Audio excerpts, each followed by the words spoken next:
parole est à Monsieur Frédéric Mathieu. Merci Madame la Présidente. Madame la Ministre, bonjour. Je souhaite vous interroger sur la mise en place d'une politique de prise en charge de la toxicomanie. En effet, l'année dernière, j'ai interrogé le gouvernement concernant l'accaparement de l'espace public dans certains quartiers rennais par les dealers. Et à cette occasion, un ministre qui n'est plus en fonction m'a expliqué que finalement, les vrais responsables du trafic de drogue sont les consommateurs. Je tiens à savoir si aujourd'hui le gouvernement persiste à mettre en cause des personnes souffrant d'addiction, et ceci au mépris de toutes les préconisations de l'OMS et de toutes les études depuis des décennies sur l'addiction et la toxicomanie, en culpabilisant ces personnes, voire en les criminalisant, plutôt qu'en leur offrant des parcours de soins et de resocialisation. Spécifiquement, s'agissant de la métropole de Rennes, je souhaite connaître l'étendue des moyens mis en œuvre pour ce faire et souhaite savoir si l'évaluation de la politique publique concernée fait ressortir des résultats satisfaisants. Et s'ils ne sont pas satisfaisants, quels sont les résultats que ça fait ressortir? Je vous remercie. Merci, Monsieur le député. La parole est à Madame la Ministre. Merci Madame la Présidente, Monsieur le député, Mesdames les députés. Monsieur le député Mathieu, les addictions, c'est une préoccupation majeure de santé publique et effectivement, en particulier à Rennes. Mais l'addiction, c'est une maladie. Ils sont malades.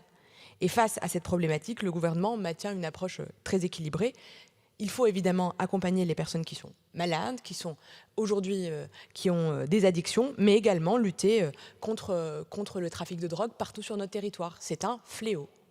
Et la répression des usages et la lutte contre les trafiquants ne signifie pas ne pas reconnaître la situation d'addiction ou l'accompagnement nécessaire pour les personnes qui sont aujourd'hui en situation de toxicomanie en particulier. L'objectif, il est clair, c'est renforcer la prévention pour limiter les initiations aux produits, c'est apporter un accompagnement sanitaire, social et médico-social aux usagers pour les aider à sortir de cette dépendance. Et encore une fois, ça ne vient pas s'opposer à la lutte contre les trafics de drogue, quelles que soient les drogues, quels que soient les territoires d'ailleurs.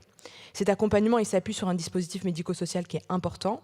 D'abord des centres de soins, puisqu'on parlait de personnes qui sont en situation de dépendance, de soins, d'accompagnement à l'addictologie. À Rennes, il existe via 2 antennes qui proposent des consultations pour des personnes qui sont très éloignées des soins et également pour des jeunes, parce qu'on sait que les addictions touchent les personnes les plus vulnérables et les jeunes en particulier entre 12 et 25 ans. D'autre part, il y a les centres d'accueil et d'accompagnement à la rééducation des risques pour les usagers de drogue, plus spécifiquement, qui est entièrement consacré à la prise en charge des personnes souffrant d'addiction. Un centre de ce type existe à Rennes et il est géré par une association, AID. Il réalise également des maraudes parce que c'est aussi en allant créer des discussions, en allant au plus près des personnes qui en ont besoin, qu'on réussira à créer ces liens et voire à enclencher des process de soins et d'accompagnement. Et ils vont également à proximité des lieux de consommation plus spécifiquement. En parallèle, un groupe de travail que réunit la ville de Rennes et les services de l'État a été mis en place en 2023 pour proposer des nouvelles pistes d'action. Et alors à ce stade, m'a été remonté 2 informations de la part du ministre de la Santé, en tout cas 2 pistes qui sont envisagées.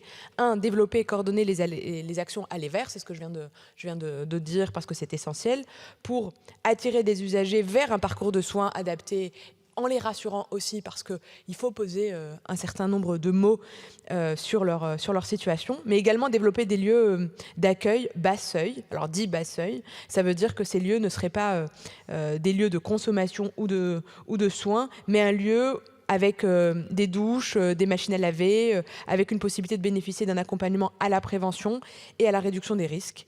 Bien sûr, nous regarderons avec attention les évolutions en tout cas et les propositions envisagées pour renforcer la prise en charge des usagers de drogue et continuer à lutter contre les trafiquants qui, pour le coup, multiplient en réalité les violences sur notre territoire et ciblent des victimes parce que quand on est en situation d'addictologie ou en tout cas de toxicomanie, on est victime.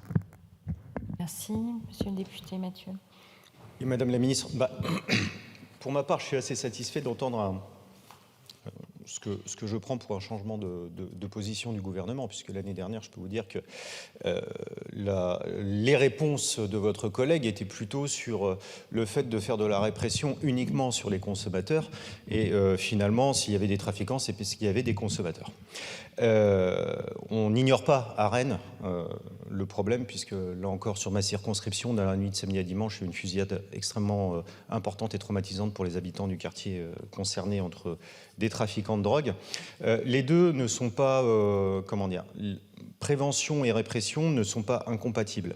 Le souci qu'on a, à mon sens, c'est qu'on veut porter de la répression aussi sur les consommateurs. Et ça, c'est une erreur majeure.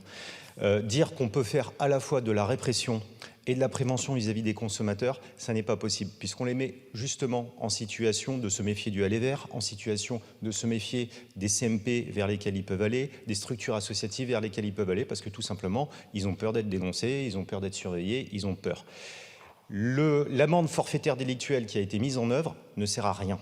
Clairement, elle ne sert à rien. Moi, il y a encore quelques mois, j'ai discuté avec des responsables policiers qui disent même que le logiciel pour saisir cette amende ne fonctionne pas, ou il fonctionne mal. Donc c'est-à-dire que vis-à-vis des consommateurs, le sentiment qu'on a, c'est qu'on est en train de faire bêtement du chiffre pour dire qu'on lutte contre le trafic de drogue, mais finalement on fait juste du chiffre de contraventions qui parfois donnent des accumulations de contraventions sur des personnes qui de toute façon ne sont pas solvables. Merci. Alors, une question maintenant de Madame Eva Sass.